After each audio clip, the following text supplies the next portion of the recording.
Hello everyone, welcome to my YouTube channel. അപ്പോൾ ഇന്നത്തെ നമ്മുടെ ക്ലാസ് ചാൽക്കോലിത്തിക് സിവിലൈസേഷൻ അല്ലെങ്കിൽ കോപ്പർ ഏജ് എന്നുള്ള ടോപ്പിക്കിനെ കുറിച്ചാണ്. So without further delay will jump into the class. എന്താണ് കോപ്പർ ഏജ് അല്ലെങ്കിൽ ചാൽക്കോലിത്തിക് സിവിലൈസേഷൻ എന്ന് പറഞ്ഞു കഴിഞ്ഞാൽ, നിയോലിത്തിക് ഏജ് കഴിഞ്ഞപ്പോൾ, അതായത് അഗ്രികൾച്ചറൽ റെവല്യൂഷൻ കഴിഞ്ഞപ്പോൾ തന്നെ എൻഡ് ഓഫ് നിയോലിത്തിക് ഏജ് എന്തിന് തുടക്കമിട്ടെന്ന് ചോദിച്ചാൽ യൂസ് ഓഫ് മെറ്റൽസ് എന്ന് നമുക്ക് പറയാം. നിയോലിത്തിക് ഏജ് എന്താണ്? യൂസ് ഓഫ് മെറ്റൽസ് സ്റ്റാർട്ട് ചെയ്തു. അങ്ങനെ ആദ്യമായിട്ട് ഉപയോഗിച്ച മെറ്റൽ ഏതാണെന്ന് ചോദിച്ചാൽ അത് ഏതാണ്? കോപ്പർ എന്ന് പറയുന്ന മെറ്റലാണെന്ന് നിങ്ങൾ അറിയണം.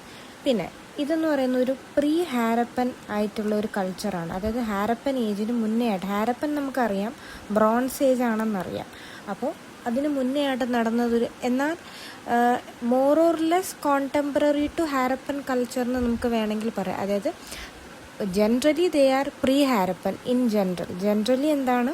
പ്രീ ഹാരപ്പൻ ആണ്. എന്നാൽ എന്താണ് കോണ്ടംപററി ആയിട്ട് കോണ്ടംപററി ആയിട്ട് ഹാരപ്പൻ കൾച്ചറിനൊപ്പം പോയതുകൊണ്ട് അതിനുശേഷം ഹാരപ്പൻ ഡിക്ലൈൻ ആയതിനു ശേഷം കണ്ടിന്യൂ ചെയ്ത ചാൽക്കോലിത്തിക് സിവിലൈസേഷൻസ് നമുക്ക് കാണാൻ സാധിക്കും. ഇനി ഇവരുടെ ഒരു ലൈഫ് സ്റ്റൈലും കാര്യങ്ങളൊക്കെ എങ്ങനെയായിരുന്നു? മെയിൻലി ഇവരെന്തായിരുന്നു? ഇവർക്കൊരു സെഡൻഡറി ആയിട്ടുള്ള ഒരു ലൈഫ് സ്റ്റൈൽ, അതായത് സെറ്റിൽഡ്. നമുക്കറിയാം നിയോലിത്തിക് റെവല്യൂഷൻ കഴിഞ്ഞപ്പോഴേ സെഡൻഡറി ലൈഫ് സ്റ്റൈലായിരുന്നു ആണല്ലോ. അപ്പോൾ സെഡൻഡറി, ഒരു സെമി സെഡൻഡറി ആയിട്ടുള്ള ഒരു ലൈഫ് സ്റ്റൈലാണ് ഇവർ ഫോളോ ചെയ്തുകൊണ്ടിരുന്നത്. അതേപോലെ തന്നെ ഇവർ പ്രാക്ടീസ് ചെയ്തിരുന്നത് എന്താണ്? ഫിഷിംഗ് ഉണ്ടായിരുന്നു. കാരണം നമുക്ക് ഫിഷ് ഹുക്കുകൾ ഈസ്റ്റേൺ ഇന്ത്യയിൽ നിന്നൊക്കെ കിട്ടിയിട്ടുണ്ട്. ബീഹാറിൽ നിന്ന്, അതേപോലെ തന്നെ വെസ്റ്റ് ബംഗാളിൽ നിന്നൊക്കെ ഫിഷ് ഹൂക്സ് ഒക്കെ നമുക്ക് കിട്ടിയിട്ടുണ്ടായിരുന്നു. അപ്പോൾ അതേപോലെ ഹണ്ടിങ് ഇവർ പ്രാക്ടീസ് ചെയ്തിരുന്നു. പിന്നെ പാസ്റ്ററലിസം അറിയാലോ.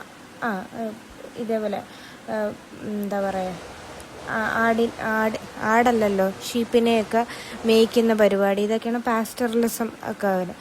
അപ്പോൾ അത് ജനറലി ഇതൊരു റൂറൽ കൾച്ചറായിരുന്നു. അതായത് നമ്മളിപ്പോൾ ഹാരപ്പൻ കൾച്ചർ പറയുകയാണെന്നുണ്ടെങ്കിൽ അതൊരു അർബൻ കൾച്ചറായിട്ടാണ് നമ്മൾ പറയുന്നത്. ഇത് ഒരു റൂറൽ കൾച്ചറാണ്. ഏത്? നമ്മുടെ chalcolithic civilization it's an example of a rural culture. വളരെ വലുതായിട്ടൊന്നുമില്ല. ദേ ആർ ജനറലി എന്താണ്, അഗ്രികൾച്ചറലിസ്റ്റുകളാണെന്ന് വേണമെങ്കിൽ നമുക്ക് പറയാം. പിന്നെ ഇവർ കൾട്ടിവേറ്റ് ചെയ്തിരുന്നത് മെയിനായിട്ട് നോർത്ത് ഇന്ത്യയിലാണെങ്കിൽ നമുക്ക് വീറ്റ് ഉണ്ട്, ബാർലി ഉണ്ട്. പിന്നെ സൗത്ത് ഇന്ത്യയിലേക്ക് പോകുമ്പോൾ നമുക്ക് മില്ലറ്റ്സ് വരുന്നുണ്ട്. സെൻട്രൽ ഇന്ത്യയിലേക്ക് പോകുമ്പോൾ നമുക്ക് എന്തുണ്ട്? ലെൻറ്റിൽസ് ഉണ്ട്, അല്ലാതുള്ള സീഡുകൾ വരുന്നുണ്ട്. പിന്നെ നമുക്ക് ഈസ്റ്റേൺ ഇന്ത്യയിലേക്ക് പോകുമ്പോൾ നമുക്ക് റൈസ് കൾട്ടിവേഷൻ്റെ എവിഡൻസ് നമുക്ക് കിട്ടിയിട്ടുണ്ട്.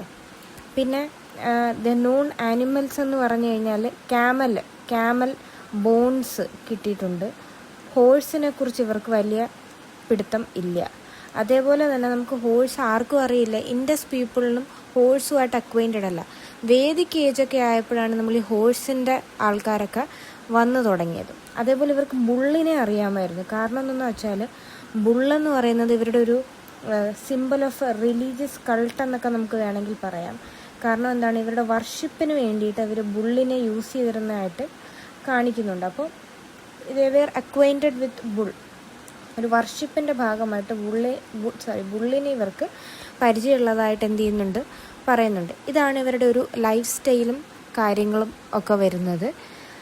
പിന്നെ വേറൊരു കാര്യം ഞാൻ പറഞ്ഞു, അഗ്രികൾച്ചറലിസ്റ്റ് ആണെന്ന് പറഞ്ഞിരുന്നല്ലോ, അഗ്രികൾച്ചർ പ്രാക്ടീസ് ചെയ്തിരുന്നു. അപ്പോൾ അതിൽ തന്നെ ഇവർ സ്ലാഷ് ആൻഡ് ബേൺ അഗ്രികൾച്ചർ ഇവർ പ്രാക്ടീസ് ചെയ്തത്. എന്താണ് സ്ലാഷ് ആൻഡ് ബേൺ? ആദ്യം ഒന്ന് കൾട്ടിവേറ്റ് ചെയ്യുക, പിന്നെ ആ ഭൂമി നമ്മൾ എന്ത് ചെയ്യും? കത്തിക്കും എന്ന് വെച്ചാൽ എല്ലാം നമ്മൾ അവിടെ ആഷസ് ആയിട്ട് അവിടെ തന്നെ കിടക്കും. കുറേ നാൾ കഴിയുമ്പോൾ ആ ആഷസ് എല്ലാം ആ മണ്ണിൽ പിടിച്ചു കഴിഞ്ഞ് വീണ്ടും, അപ്പോൾ അടുത്ത ഏരിയയിലേക്ക് നമ്മളിത് ബേൺ ചെയ്തതിന് ശേഷം മൂവ് ചെയ്യുന്നു. കുറേ നാളുകൾക്ക് ശേഷം പിന്നീട് ആ മണ്ണിൽ വീണ്ടും മിനറൽസൊക്കെ വന്നതിന് ശേഷം വീണ്ടും അവിടെ വന്ന് കൾട്ടിവേറ്റ് ചെയ്ത്. ഇതാണ് സ്ലാഷ് ആൻഡ് ബേൺ അഗ്രികൾച്ചർ. പണ്ടത്തെ ഷിഫ്റ്റിംഗ് കൾട്ടിവേഷനെയാണ് നമ്മൾ ഈ സ്ലാഷ് ആൻഡ് ബേൺ അഗ്രികൾച്ചർ എന്ന് പറയുന്നത്. ഇപ്പോഴും നോർത്ത് ഈസ്റ്റ് ഇന്ത്യയിലൊക്കെ ഷിഫ്റ്റിംഗ് കൾട്ടിവേഷൻ പ്രാക്ടീസ് ചെയ്യുന്നുണ്ട് ട്രൈബൽ ഗ്രൂപ്പ്സൊക്കെ. അപ്പോൾ അതാണ് സ്ലാഷ് ആൻഡ് ബേൺ അഗ്രികൾച്ചർ എന്ന് പറയുന്നത്. അപ്പോൾ ഇത്രയാണ് ഇവരുടെ ലൈഫ് സ്റ്റൈലും കാര്യങ്ങളും ഒക്കെ വരുന്നത്. പിന്നെ നമുക്ക് ഇവരുടെ മെയിനായിട്ടുള്ളൊരു പ്രസൻസ് നമ്മൾ നോക്കിക്കഴിഞ്ഞാൽ ശരിക്കും പറഞ്ഞാൽ നോർത്ത് വെസ്റ്റേൺ ഇന്ത്യയെ നോർത്ത് വെസ്റ്റേൺ ഇന്ത്യയിൽ നമുക്ക് കാണാൻ പറ്റും. അതേപോലെ വെസ്റ്റേൺ ഇന്ത്യയാണ് മേജറായിട്ടുള്ളൊരു പോർഷൻ വരുന്നത്. വെസ്റ്റേൺ ഇന്ത്യയിൽ നമുക്ക് കാണാൻ പറ്റും. പിന്നെ സെൻട്രൽ ഇന്ത്യയിൽ നിങ്ങൾക്ക് കാണാൻ സാധിക്കുന്നതാണ്. അതേപോലെ തന്നെ ഈസ്റ്റേൺ ഇന്ത്യയിൽ നമുക്ക് കാണാൻ സാധിക്കും. ഈസ്റ്റേൺ ഇന്ത്യയും പറ്റും. എന്നാൽ സദേൺ ഇന്ത്യയിലേക്ക് വരുമ്പോൾ നമുക്ക് സദേൺ ഇന്ത്യയിലേക്ക് വരുമ്പോൾ അത്ര അധികം ഇവരുടെ പ്രസൻസ് നമുക്ക് അധികം അങ്ങോട്ട് ചെയ്യാൻ പറ്റത്തില്ല. അപ്പോൾ ഏറ്റവും കൂടുതൽ ഇവരുടെ പ്രസൻസ് നമുക്കുള്ളത് വെസ്റ്റേൺ ഇന്ത്യയിലാണ്. പിന്നെ നമുക്ക് സെൻട്രൽ ഇന്ത്യയുണ്ട്, ഈസ്റ്റേൺ ഇന്ത്യ, പിന്നെ നോർത്ത് വെസ്റ്റേൺ കൂടുതൽ സൈറ്റുകളും പാകിസ്ഥാൻ ഏരിയയിലാണ് വരുന്നത്. അപ്പോൾ നമുക്ക് മേജറായിട്ട് വെസ്റ്റേൺ ഇന്ത്യയിൽ ഇങ്ങനത്തെ കുറച്ച് ഏരിയയിലുള്ള സൈറ്റുകളാണ് നമുക്കിനി ഇവിടെ ഡിസ്കസ് ചെയ്യാൻ പോകുന്നത്. അപ്പോൾ ഇത്രയും പറഞ്ഞത് ഓക്കെ ആണെന്ന് വിചാരിക്കുന്നു. ബേസിക് കാര്യങ്ങളാണ് ഇപ്പോൾ ഞാൻ പറഞ്ഞത്. അപ്പോൾ ഇതിനകത്തിന് നമ്മൾ അടുത്ത് നോക്കാൻ പോകുന്നത് ഇവരുടെ വേറെ കുറച്ച് കാര്യങ്ങളെക്കുറിച്ചാണ്. അപ്പോൾ ഇവർക്ക് നമ്മൾ ഡെക്കാൻ പ്ലേറ്റും അറിയാമല്ലോ. നമ്മുടെ സെൻട്രൽ ഇന്ത്യയുടെയും താഴോട്ട് കിടക്കുന്ന പോർഷനാണ് ഡെക്കാൻ പ്ലേറ്റിൽ. അപ്പോൾ ഡെക്കാൻ പ്ലേറ്റു നമുക്കറിയാം, it is known for black soil. അപ്പോൾ ബ്ലാക്ക് സോയിൽ കൾട്ടിവേഷൻ ഇവർക്കുണ്ടായിരുന്നു. അതുകൊണ്ട് തന്നെ അവിടെ എന്തായിരിക്കും കൾട്ടിവേറ്റ് ചെയ്തിട്ടുണ്ടാവുക? കോട്ടൺ കൾട്ടിവേഷൻ ഉണ്ടായിരുന്നു. അതിനുള്ള ഇൻഫർമേഷൻ നമുക്കുണ്ട്, കോട്ടൺ കൾട്ടിവേഷൻ ചെയ്തിരുന്നതായിട്ട്. പിന്നെ ഞാൻ പറഞ്ഞു ഡൊമസ്റ്റിക്കേറ്റഡ് ആനിമൽസിനെ ഡൊമസ്റ്റിക്കേറ്റ് ചെയ്തിരുന്നു. അക്വൈൻറ്റഡ് ആനിമൽസ് നമ്മൾ ഓൾറെഡി പറഞ്ഞു കഴിഞ്ഞു. ആരെയൊക്കെ അറിയാമായിരുന്നു, ആരെയൊക്കെ അറിയില്ല എന്നുള്ളത് നമ്മൾ പറഞ്ഞു കഴിഞ്ഞു. പിന്നെ ഇവരുടെ ഹൗസസ് ജനറലി സെഡൻഡറി ലൈഫ് സ്റ്റൈലാണ്. അതുകൊണ്ട് തന്നെ സെറ്റിൽഡ് ആയിരുന്നു. അപ്പോൾ വീടുകൾ ഉണ്ടാക്കിയിരുന്നു. യൂഷ്വലി സ്റ്റോണ്, അതേപോലെ മഡ്, അതേപോലെ അങ്ങനെയുള്ള ബ്രിക്കുകൾ, അതായത് യൂഷ്വലി പെരിഷബിൾ ആയിട്ടുള്ള മെറ്റീരിയൽസ്, അതായത് എന്തെങ്കിലും വന്നാൽ പൊടിഞ്ഞു പോകത്തക്ക രീതിയിൽ മെറ്റീരിയൽസ് വെച്ചിട്ടാണ് ഇവർ വീടുകളൊക്കെ പണിഞ്ഞിരുന്നത്. സ്റ്റോൺ പെരിഷബിൾ ആണോ എന്ന് ചോദിച്ചു കഴിഞ്ഞാൽ കാലക്രമേണ സ്റ്റോൺ പെരിഷബിൾ ആണ്. അപ്പം അങ്ങനെ നമുക്ക് പറയാൻ പറ്റും. പിന്നെ റെക്റ്റാങ്കുലർ, അതേപോലെ തന്നെ ഓവല്, സർക്കുലറായിട്ടുള്ള ഷേപ്പുകളിലാണ് നമുക്ക് ഹൗസസ് കാണാൻ കഴിയുന്നത്. നോ ബേൺട്ട് ബ്രിക്സ്, അതായത് നമ്മളിപ്പോൾ ഇൻഡസ് വാലി ഒക്കെ എടുത്തു കഴിഞ്ഞാൽ നമുക്ക് ബേൺട്ട് ബ്രിക്കുകളൊക്കെ വെച്ചിട്ട് ഉപയോഗം ഉണ്ട്. അപ്പം ഇവിടെ നമുക്ക് ബേൺട്ട് ബ്രിക്കിൻ്റെ ഒരു സെറ്റപ്പ് ഇല്ല. അതവർക്ക് അറിയത്തില്ലായിരുന്നു. That is an important point you have to note here. There were no burnt bricks. Okay. പിന്നെ ഇവരുടെ ഒരു മെയിൻ സവിശേഷത ബ്ലാക്ക് ആൻഡ് റെഡ് വെയർ പോട്ടറിയാണ്. Black and red ware pottery. ഇതായിരുന്നു ഇവരുടെ ഒരു പോട്ടറി. അത് ഹാൻഡ് മെയ്ഡും ഉണ്ട്, അതേപോലെ തന്നെ വീൽ മെയ്ഡും, പോട്ടേഴ്സ് വീലും അറിയാവുന്നതായിരുന്നു. പിന്നെ കോപ്പർ ഏജ് ആൾക്കാരുടെ ഏറ്റവും വലിയ പ്രത്യേകത ചോദിച്ചു കഴിഞ്ഞാൽ ഇത്രയേ ഉള്ളൂ, they were skilled copper smiths. Skilled ആയിട്ടുള്ള കോപ്പർ സ്മിത്തുകളായിരുന്നു. കാരണം കോപ്പർ അവർക്കറിയായിരുന്നു. അപ്പം കോപ്പറിലും മെറ്റലർജിയിലും വളരെയധികം സ്കിൽഡ് ആയിട്ടുള്ള ആൾക്കാരായിരുന്നു ഇവർ. കാരണം due to the easy availability of copper അവർക്ക് അതിൽ പണി ചെയ്യാൻ എളുപ്പമുണ്ടായിരുന്നു. പക്ഷേ ഇവിടെ ഒരു കാര്യം നിങ്ങൾ ആലോചിക്കേണ്ടത്, കോപ്പറും ടിന്നും കൂടെ മിക്സ് ചെയ്താൽ കിട്ടുന്ന ബ്രോൺസ് എന്ന് പറയുന്ന സാധനത്തെക്കുറിച്ച് ദേ ഹാഡ് നോ ഐഡിയ. അവർക്ക് ഒരു ഐഡിയയും ഇല്ലായിരുന്നു. They had no idea of what bronze. ഈ ഐഡിയ വരുന്നത് എപ്പോഴാണ്? ഈ ഐഡിയ വരുന്ന അടുത്ത ഇൻഡസ് വാലി സിവിലൈസേഷനിലാണ് ഈ ഐഡിയ വരുന്നത്. അതൊന്ന് ഓർത്തു വയ്ക്കണം. പിന്നെ they also buried the dead. ഇത് നമ്മൾ സെൻട്രൽ ഇന്ത്യയിൽ, അതായത് ഇപ്പോൾ മഹാരാഷ്ട്രയിലൊക്കെ എടുത്തു കഴിഞ്ഞാൽ, അല്ലെങ്കിൽ മധ്യപ്രദേശിലൊക്കെ എടുത്തു കഴിഞ്ഞാൽ നോർത്ത് സൗത്ത് ഡയറക്ഷനിൽ ആൾക്കാരെ ബെനീത്ത് ദ ഫ്ലോർ അവരുടെ വീട്ടിൽ അകത്ത് തന്നെ കുഴിച്ചിടുന്നതായിട്ടാണ് കണ്ടെത്തിയിട്ടുള്ളത്. ഇത് തന്നെ നമ്മളിപ്പോൾ സൗത്ത് ഇന്ത്യയിലേക്ക് പോയി കഴിഞ്ഞാൽ ഇത് ഈസ്റ്റ് വെസ്റ്റ് ഡയറക്ഷനിലാണ് ചെയ്തിരുന്നത്, ദേ ബറീഡ് ദ ഡെഡ്. അതേപോലെ തന്നെ ഞാൻ പറഞ്ഞല്ലോ, വർഷിപ്പ് നേരത്തെയും ഇവർ വർഷിപ്പ് ചെയ്യുന്ന ബുള്ളിനെ ഇവർ വർഷിപ്പ് ചെയ്തിരുന്നതായിട്ട്. അതേപോലെ തന്നെ മദർ ഗോഡസിനെ ഇവർ വർഷിപ്പ് ചെയ്യുന്നതായിട്ട് പറയുന്നുണ്ട്. അത് ടെറാക്കോട്ട ഫിഗറിൻസ് നമുക്ക് കിട്ടിയിട്ടുണ്ട്. അങ്ങനെയാണ് ഈ മദർ ഗോഡസിനെ ഇവർക്ക് വർഷിപ്പ് ഉണ്ടെന്നുള്ളത് നമുക്ക് അറിയാൻ പറ്റുന്നത്. ബുള്ളിൻ്റെ കാര്യം നമ്മൾ പറഞ്ഞു കഴിഞ്ഞു. പിന്നെ ഇവർ ആഫ്റ്റർ ലൈഫിൽ വിശ്വസിക്കുന്ന ആൾക്കാരും കൂടിയായിരുന്നു. അതുകൊണ്ടാണ് ഈ ആൾക്കാർ, അതായത് മരിച്ചുപോയ ആൾക്കാരുടെ കൂടെ കോപ്പർ ഒബ്ജക്റ്റുകൾ ഇവരെന്ത് ചെയ്തിരുന്നു, ബറി ചെയ്തിരുന്നതായിട്ട് നമുക്ക് ഇൻഫർമേഷൻസ് ഉണ്ട്. പിന്നെ ഇവരുടെ ഒരു മെയിൻ ലിമിറ്റേഷൻസ്, 1-2 ലിമിറ്റേഷൻസ് ഓൾറെഡി ഞാൻ ഡിസ്കസ് ചെയ്തതാണ്. ഒന്നെന്താണ്, ഈ പറഞ്ഞുകൊണ്ട് ബേൺഡ് ബ്രിക്സ് യൂസ് ചെയ്തിരുന്നില്ല, ഇതാണ് ഒന്ന്. 2, they had no idea of bronze. പിന്നെ ഹോഴ്സുമായിട്ട് അക്വൈൻറ്റഡ് അല്ലായിരുന്നു ഇവർ. പിന്നെന്ന് പറഞ്ഞാൽ അർബൻ കൾച്ചർ അല്ല, ഇവർ വളരെ റൂറലായിട്ടുള്ളൊരു അർബൻ ആയിട്ടുള്ള കൾച്ചർ ആയിരുന്നു, അല്ല, അർബൻ കൾച്ചർ അല്ല, നോട്ട് ആൻ അർബൻ കൾച്ചർ. അതൊരു ഇമ്പോർട്ടൻറ്റ് പോയിൻ്റാണ്. പിന്നെന്തായിരുന്നു, ദേ വെർ ജോഗ്രഫിക്കലി സ്കാറ്റേഡ്, അതായത് അവിടെ ഇവിടെയൊക്കെ ആയിട്ടാണ് കംപ്ലീറ്റ് ആയിട്ടുള്ള. ഇപ്പം ഞാൻ പറയാം, IVC ആണെന്നുണ്ടെങ്കിൽ നിങ്ങൾക്ക് കാണാം that was concentrated in A particular region, especially in the north western India. അവിടെ ആയിരുന്നു നമുക്ക് IVC ഇങ്ങനെ പരന്ന് കിടന്നത്, അല്ലേ. ഷോർത്തുഗൈ, അഫ്ഗാനിസ്ഥാൻ, ഇങ്ങനെ 4 ബോർഡേഴ്സ് ഉണ്ട് നമുക്ക്. ദായിമാബാദ്, എന്താണ്, ഈസ്റ്റേൺ ഇന്ത്യയിൽ UP. അപ്പോൾ അങ്ങനെ ഒരു 4 ഇതിലായിട്ട് 4 ഡയറക്ഷനിൽ വളരെ വാസ്റ്റായിട്ടുള്ളൊരു 1.5 million square kilometre area cover ചെയ്തൊരു ഏരിയ ആയിരുന്നു IVC എന്ന് പറയുന്നത്. ഇതങ്ങനെയല്ല, ഇന്ത്യയിൽ പലയിടത്തായിട്ട്, ഇന്ത്യക്ക് പുറത്തും അകത്തുമായിട്ട് സ്കാറ്റർ ചെയ്ത, ജോഗ്രഫിക്കലി സ്കാറ്റേർഡ് ആയിട്ടുള്ള ഒരു സിവിലൈസേഷൻ. അതുകൊണ്ട് തന്നെ ഒരു യൂണിഫൈഡ് സിവിലൈസേഷൻ ആണോ എന്ന് ചോദിച്ചാൽ അല്ല. It was not a unified civilization. ഇവരൊരു യൂണിഫൈഡ് സിവിലൈസേഷൻ ആയിരുന്നില്ല എന്നാണ് ഇവരുടെ ഒരു ഒരു ലിമിറ്റേഷൻ. ഇത്രയും ഞാൻ ഈ റെഡിൽ മാർക്ക് ചെയ്തേക്കുന്നൊക്കെ ലിമിറ്റേഷൻസ് ആണെന്നുള്ളത് നിങ്ങൾ മനസ്സിലാക്കണം. ഇനി നമുക്ക് ഇനി നമ്മൾ അടുത്ത പോകാൻ പോകുന്നത് ചില കൾച്ചേഴ്സ്, ഇന്ത്യയിൽ പ്രിവലൻ്റ് ആയിട്ടുള്ള കൾച്ചേഴ്സ് ഏതൊക്കെയാണെന്നാണ് നോക്കാൻ പോകുന്നത്. അതിനു മുമ്പ് നമ്മൾ ഇതുവരെ പറഞ്ഞ ബേസിക് ഫീച്ചേഴ്സും അതേപോലെ തന്നെ ഇവരുടെ ഡ്രോബാക്സും എന്തൊക്കെ ഇല്ലായിരുന്നു എന്നുള്ള കാര്യങ്ങളൊക്കെ നിങ്ങൾക്ക് മനസ്സിലായെന്ന് ഞാൻ വിചാരിക്കുന്നു. ഇനി നമുക്ക് ഈ ഒരു ഇവരുടെ ഏതൊക്കെ കൾച്ചറുകളായിരുന്നു പ്രിവലൻ്റ് ആയിട്ട് നമ്മുടെ ഇവിടെ ഉണ്ടായിരുന്നതായിട്ട് നമുക്ക് നോക്കാം. അപ്പോൾ ആദ്യത്തെ കൾച്ചർ എന്ന് പറയുന്നത് ഗാനേശ്വർ ജോധ്പൂർ കൾച്ചറാണ്. ഏതാണ്? ഗാനേശ്വർ ജോധ്പൂർ കൾച്ചർ. ഗാനേശ്വർ ജോധ്പൂർ, ഞാൻ കൾച്ചർ എഴുതുന്നില്ല. ഗാനേശ്വർ ജോധ്പൂർ കൾച്ചറാണ് ഉണ്ടായിരുന്നത്. ഇതിൻ്റെ ഏരിയ എന്ന് പറയുന്നത് രാജസ്ഥാനാണെന്നുള്ളത് ഓർത്ത് ജസ്റ്റ് സൈറ്റുകൾ ഓർത്ത് വയ്ക്കുക, കാരണം അതായിരിക്കും ചിലപ്പോൾ മാപ്പ് ചെയ്യാൻ ചോദിച്ചിട്ടുണ്ടാവുക.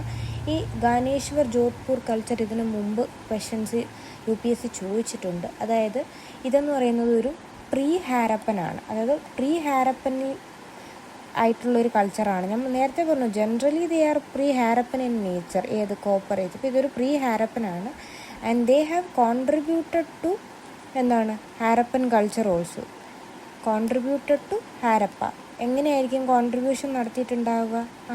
കോപ്പർ ഒബ്ജക്റ്റുകളൊക്കെ ഇവരെന്ത് ചെയ്തിട്ടുണ്ട്, ഹാരപ്പൻസിന് കൊടുത്തതായിട്ട്. അതും കോൺട്രിബ്യൂട്ടഡ് ഹാരപ്പ എന്ന് പറഞ്ഞാൽ ഹാരപ്പയുടെ മെച്യൂർ സ്റ്റേജിലേക്ക് കോപ്പർ ഒബ്ജക്റ്റുകൾ സപ്ലൈ ചെയ്തിരുന്നതായിട്ട് പറയപ്പെടുന്നു. ഇതാണ് ഗാനേശ്വർ ജോധ്പൂർ കൾച്ചർ. എവിടെയാണ് ഇതുള്ളത്? രാജസ്ഥാനിലാണ് ഉള്ളതെന്ന് മനസ്സിലാക്കുക. രണ്ടാമത്തെ ഒരു ഇമ്പോർട്ടൻ്റ് എന്ന് പറയുന്നത് അഹാർ ബാനസ് കൾച്ചറാണ്. അഹാർ ബാനസ് കൾച്ചർ എവിടെയാണ്? ഇതും നമുക്ക് എവിടെ തന്നെ കാണാൻ പറ്റും? ഇതും രാജസ്ഥാനിൽ തന്നെയാണ് അഹാർ ബാനസ് കൾച്ചർ നമുക്ക് കാണാൻ കഴിയുന്നത്. ഈ അഹാർ സ്ഥലമാണ് കേട്ടോ. അഹാർ ഉണ്ട്, അതേപോലെ തന്നെ ബാനസ് റിവർ വാലിയാണ്. ദെൻ ബലാത്താൽ, അതേപോലെ തന്നെ ഗിലുണ്ട്, താമ്രവതി. എന്താണ്? Tamravati is also known as city of copper city എന്നും വിളിക്കാറുണ്ട് താമ്രവതി. അപ്പോൾ ഇത്രയും സൈറ്റുകൾ അഹാർ ബാനസ് കൾച്ചറിൻ്റെ ഭാഗമായിട്ട് ഉള്ളതാണെന്ന് മനസ്സിലാക്കി വയ്ക്കുക. ഇവരുടെ ഒരു പ്രത്യേകത എന്ന് പറയാൻ ദേ വെയർ കോൺടെമ്പററി ടു IVC. നമ്മൾ ഇതിന് മുന്നേ പറഞ്ഞ ഗാനേശ്വർ ജോധ്പൂർ എന്തായിരുന്നു? പ്രീ ഹാരപ്പൻ ആയിരുന്നു. ഇതെന്ന് പറഞ്ഞാൽ ഹാരപ്പന് കോൺടെമ്പററി ആയിട്ടുള്ള ഒരു കൾച്ചറാണ്. അതേപോലെ തന്നെ മൈക്രോലിത്തുകൾ നമുക്ക് ഇവിടെ നിന്ന് ലഭിച്ചിട്ടില്ല. മൈക്രോലിത്സ് കിട്ടിയിട്ടില്ല, അഹാർ ബാനസ് കൾച്ചറിന് കിട്ടിയിട്ടില്ല നമുക്ക്. അതൊരു ഇമ്പോർട്ടൻറ്റ് പോയിൻ്റാണ് നോക്കി വെക്കേണ്ടത്. ഞാൻ ഇതിൻ്റെ ടൈം ലൈൻ ലാസ്റ്റ് പറയാം, അല്ലെങ്കിൽ ഇതിൻ്റെ ഇടയിൽ പറഞ്ഞാൽ കുഴപ്പമില്ല. ഗാനേശ്വർ ജോധ്പൂർ കൾച്ചർ എന്ന് പറഞ്ഞാൽ 2800 to 2200 BC ആണ് ഇവരുടെ ടൈം ലൈൻ എന്ന് പറയുന്നത്. അഹാർ ബാനസ് എന്ന് പറയുന്നത് 2000 to 1200 BC ആണ് വരുന്നത്. കുറച്ചൊപ്പം പഴയ കൾച്ചർ ഏതാണെന്ന് ചോദിച്ചാൽ അത് ഈ ഗാനേശ്വർ ജോധ്പൂർ കൾച്ചറാണ് കേട്ടോ. ഇനി നമുക്ക് മാൽവ കൾച്ചർ, അടുത്ത ഏതാണ്? മാൽവ കൾച്ചർ ഉണ്ട്. മാൽവ കൾച്ചറാണ് അടുത്തത്. മാൽവ കൾച്ചർ എവിടെയാണ് വരുന്നത്? മാൽവ എന്ന് പറയുന്ന സ്ഥലമല്ല, നമുക്ക് മതിൽ കൾച്ചറാണ് നമ്മൾ ഉദ്ദേശിക്കുന്നത്. ഇത് മധ്യപ്രദേശിലാണ് ഈ ഒരു കൾച്ചർ. നമുക്ക് മാൽവ മധ്യപ്രദേശിലാണ് കാണാൻ കഴിയുന്നത്. ഇവിടെ 2 മെയിൻ സ്ഥലങ്ങളുണ്ട്, നബ്ദത്തോളിയും അതേപോലെ തന്നെ പിന്നെന്താണ് ഇറാൻ. നബ്ദത്തോളി ആൻഡ് ഇറാൻ ഓർത്ത് വെച്ചേക്കുക. Navdatoli is in the banks of Narmada river. Narmada നദീ തീരത്താണ് നബ്ദത്തോളി സിറ്റുവേറ്റ് ചെയ്തിരിക്കുന്നത്. ഇറാനും മധ്യപ്രദേശ് തന്നെയാണ്. വളരെ റിച്ച് ആയിട്ടുള്ളൊരു ചാൽക്കോലിത്തിക് സെറാമിക്സ് നമുക്ക് എന്ത് ചെയ്തിട്ടുണ്ട്? മാൽവയിൽ നിന്ന് മാൽവ സെറാമിക്സ് നമുക്ക് കിട്ടിയിട്ടുണ്ട്. 1900 to 1400 BC ആണ് ഇവരുടെ ഒരു കാലഘട്ടം എന്ന് പറഞ്ഞാൽ കുറച്ചും കൂടെ ലേറ്റസ്റ്റ് ആയിട്ടുള്ളത്. ബാക്കി രണ്ടുപേരെയും കമ്പയർ ചെയ്യുമ്പോൾ കുറച്ചും കൂടെ ലേറ്റസ്റ്റ് ആണ് മാൽവ കൾച്ചർ. അതേപോലെ നമ്മുടെ ഈ നർമ്മദ നദീ തീരത്തുനിന്ന് നമുക്ക് എന്ത് കിട്ടിയിട്ടുണ്ട്? നബ്ദത്തോളിയിൽ നിന്ന് നമുക്ക് ഫുഡ് ഗ്രെയിൻസിൻ്റെ ഇത് കിട്ടിയിട്ടുണ്ട്. ഇപ്പോൾ സെൻട്രൽ ഇന്ത്യയാണ്, നമുക്ക് എന്തായിരിക്കും ലെൻറ്റിൽസും ലിൻ സീഡ്സ്, ഓയിൽ സീഡ്, ഇതൊക്കെ ആയിരിക്കും ഇവർ നട്ടിട്ടുണ്ടാവുക എന്നുള്ളത് ഊഹിക്കാവുന്ന കാര്യമേ ഉള്ളൂ. ഇനി നമ്മുടെ അടുത്ത ഒരു കൾച്ചർ എന്ന് പറയുന്നത് ഏതാണെന്നറിയാമോ? അതാണ് അടുത്തത് ജോർവേ കൾച്ചർ. ഇത് നിങ്ങൾ കേട്ടിട്ടുണ്ടാവും, ജോർവേ കൾച്ചർ എവിടെയാണെന്നറിയാമോ? ജോർവേ കൾച്ചർ മഹാരാഷ്ട്രയിലാണ്. മഹാരാഷ്ട്രയിലെ പ്രവാര നദി തീരത്താണ് കേട്ടോ.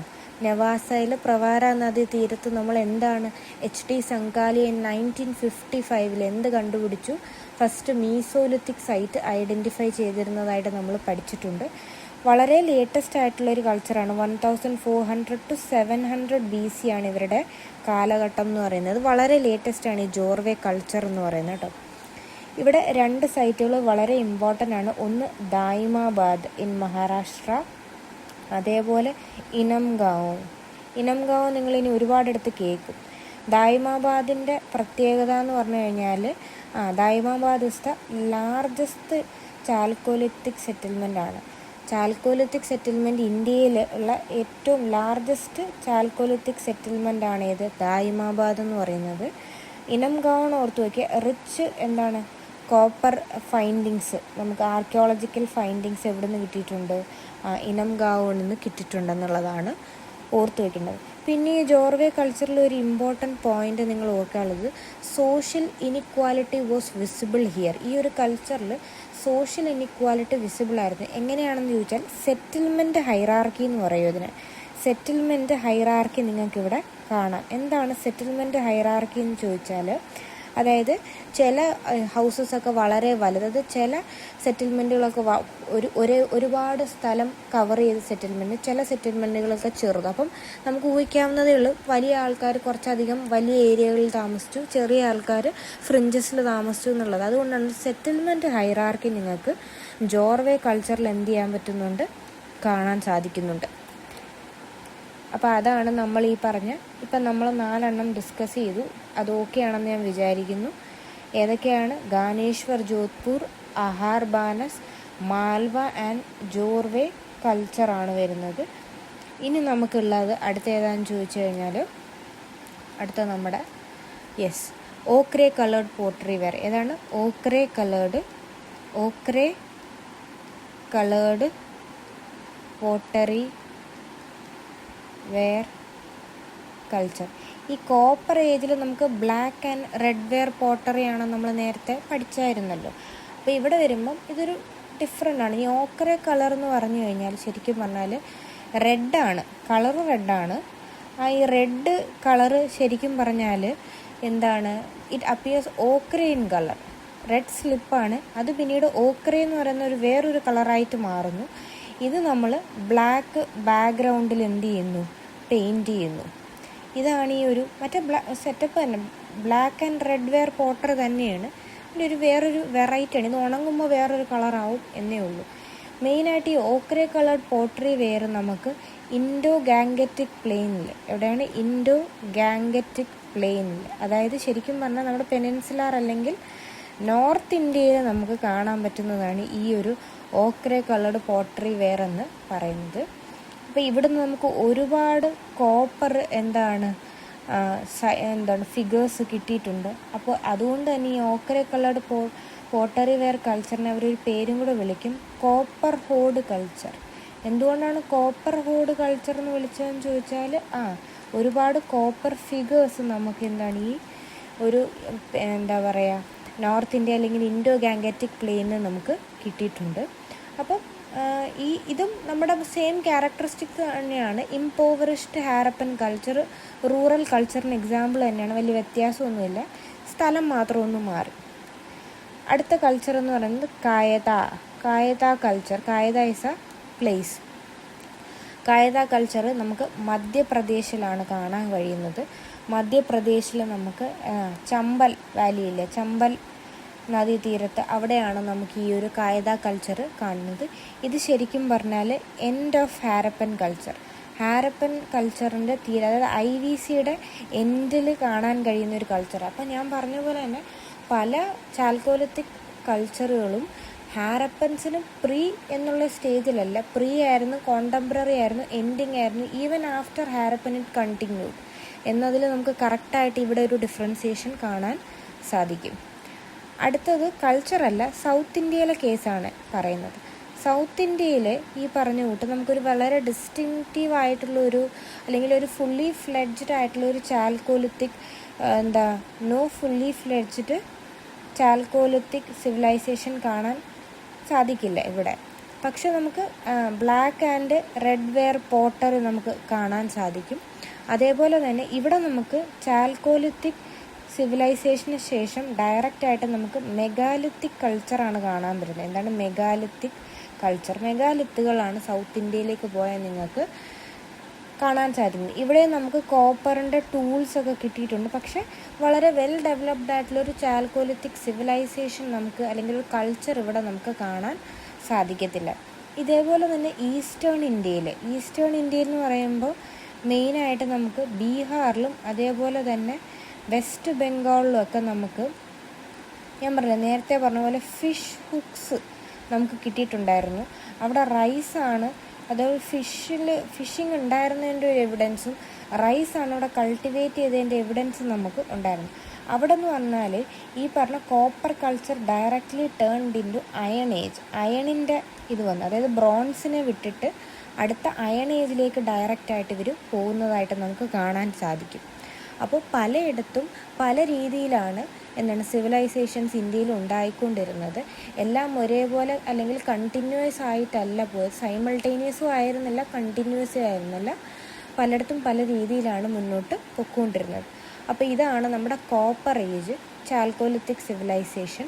ഇതൊരു ഇമ്പോർട്ടൻറ്റ് ഒരു ടോപ്പിക്കാണെന്നാണ് എൻ്റെ ഒരു ഇത് പഠിച്ചു നോക്കി. ഇതിപ്പോൾ ഞാൻ റെഫർ ചെയ്തിരിക്കുന്ന തമിഴ്നാട് NCERTയും അതേപോലെ RS ശർമ്മയും കമ്പൈൻഡ് ആയിട്ടുള്ള ഒരു നോട്ടാണ്. കാരണം ഇത് സെപ്പറേറ്റ് എടുക്കാനായിട്ട് മാത്രം ഒന്നുമില്ല ക്ലാസ്സിൽ, അങ്ങനെ ഒറ്റ ക്ലാസ്സിലായിട്ട് ഇപ്പോൾ ഓരോ ടെക്സ്റ്റ് പറയാനായിട്ടില്ല. അതുകൊണ്ടാണ് ഞാൻ കമ്പൈൻ ചെയ്ത് പോകുന്നത്. അപ്പോൾ ആവശ്യത്തിന് ആഡ് ഓൺ പോയിൻറ്റ്സ് ഞാനിവിടെ കൊടുത്തിട്ടുണ്ട്. അപ്പോൾ ഇതിൽ നിങ്ങൾക്ക് നോക്കുക, ഇതിൻ്റെ ടൈം ലൈൻസൊക്കെ ഒന്ന് ഓർത്ത് വയ്ക്കുക. നിങ്ങളത് കണ്ടുപിടിക്കുന്നതായിരിക്കും കുറച്ചും കൂടെ നല്ലത്. അപ്പം ഏറ്റവും ലേറ്റസ്റ്റ് ആയിട്ടുള്ള ഈ ഒരു കൾച്ചർ എന്ന് പറയുന്നത് നമ്മുടെ ജോർവേ തന്നെയാണ്. ഏറ്റവും പഴയ കൾച്ചർ പറഞ്ഞാൽ ഗാനേശ്വർ ജോധ്പൂർ കൾച്ചറാണെന്നുള്ളത് ആലോചിച്ച് വയ്ക്കണം. പിന്നെ ഇവരും നമ്മൾ നേരത്തെ പറഞ്ഞവരുമായിട്ടുള്ള വ്യത്യാസങ്ങൾ, ഇപ്പം മൈക്രോലിത്തുകൾ ഇവർ ഉപയോഗിച്ചിരുന്നു, എന്നാൽ മൈക്രോലിത്തുകൾ ആബ്സെൻ്റ് ആയിട്ടുള്ള ഒരു കൾച്ചറാണ് ഏത് അഹാർ ബാനസ് കൾച്ചർ എന്നുള്ളത് മനസ്സിലാക്കി വയ്ക്കുക. അതേപോലെ തന്നെ ഇവരും ആഫ്റ്റർ ദേ ബറീഡ് ഡെഡ് അങ്ങനെയുള്ള ഈ നിയോലിത്തിക്കെന്നെല്ലാം ഇങ്ങോട്ടേക്കും ക്യാരി ഓൺ ചെയ്തിട്ടുണ്ട്. പിന്നെ ഇവരാണ് കൂടുതലും പെയിൻറ്റഡ് പോട്ടറി, ആദ്യമായിട്ട് എനിക്ക് തോന്നുന്നു പെയിൻറ്റഡ് പോട്ടറി എന്നുള്ളൊരു ഇത് കൊണ്ടുവരുന്നത് ചാൽക്കോലിത്തിക് പീപ്പിളാണ്. പെയിൻറ്റഡ് പോട്ടറി, ഇതിനു മുമ്പ് നമ്മൾ മെഹർഗഡിൽ പോട്ടറിയുടെ കാര്യങ്ങൾ പറഞ്ഞാലും പെയിൻറ്റഡ് പോട്ടറി എന്നൊരു കാരണം ഇത് പറഞ്ഞിട്ടില്ലായിരുന്നു. പെയിൻറ്റഡ് പോട്ടറി കൊണ്ടുവരുന്നത് ഈ കോപ്പർ ഈ ഒരു ഇതിലായിരുന്നു. പിന്നെ ഇവരുടെ ഏറ്റവും പ്രത്യേകത എന്ന് പറഞ്ഞാൽ ഇതാണ്, കോപ്പർ സ്മിത്തിൽ ഇവർ വളരെ well developed in copper metallurgy ആണെന്നുള്ളത് ആലോചിച്ച് വയ്ക്കുക. അപ്പോൾ ഇത്രയും കാര്യങ്ങളാണ് ഇതിലുള്ളത്. സോ ഇതിൽ നിങ്ങൾക്ക് മനസ്സിലായെന്ന് ഞാൻ വിചാരിക്കുന്നു. അപ്പോൾ എന്തെങ്കിലും ഡൗട്ട്സ് ഉണ്ടെങ്കിൽ നിങ്ങൾക്ക് കമൻറ്റ് ചെയ്ത് ചോദിക്കാം. എന്തെങ്കിലും ഞാൻ പറഞ്ഞതിൽ മിസ്റ്റേക്സ് ഉണ്ടെങ്കിൽ നിങ്ങൾക്ക് അതും കമൻറ്റ് ചെയ്ത് അറിയിക്കുക. നിങ്ങൾ കുറച്ച് പേരെങ്കിലും എൻ്റെ വീഡിയോസ് കാണുന്നുണ്ടെന്ന് ഞാൻ വിചാരിക്കുന്നു. സോ അതുകൊണ്ട് തന്നെയാണ് ഞാൻ വീണ്ടും വീഡിയോസൊക്കെ ചെയ്യുന്നത്. സോ ദാറ്റ് 4 പേര് അല്ലെങ്കിൽ 5 പേരായാലും മതി. നിങ്ങൾക്ക് മനസ്സിലാവുന്നുണ്ടെന്ന് ഞാൻ വിചാരിക്കുന്നു. നിങ്ങൾക്ക് വേണ്ടിയായാലും ഞാൻ ഇനിയും ക്ലാസ്സുകൾ ഉണ്ടായിരിക്കുന്നതാണ്. ഇത് വളരെ ഇമ്പോർട്ടൻ്റ് ആയിട്ടൊരു ടോപ്പിക്കാണ്. ഇതേപോലെ അടുത്ത ടോപ്പിക്സും ഞാൻ എടുക്കും. അപ്പോൾ ഇതിൻ്റെ നമുക്ക് ഷോർട്സ് ഞാൻ എന്തെങ്കിലും പോസ്റ്റ് ചെയ്യുന്നതായിരിക്കും. ഇതിൻ്റെ ഇമ്പോർട്ടൻ്റ് ആയിട്ടുള്ള ഒന്ന് മാപ്പ് ചെയ്തിട്ട് ഞാൻ ഷോർട്സ് ഇടാം. അപ്പോൾ ഇത്രേ ഉള്ളൂ. So thank you every one for watching and happy learning.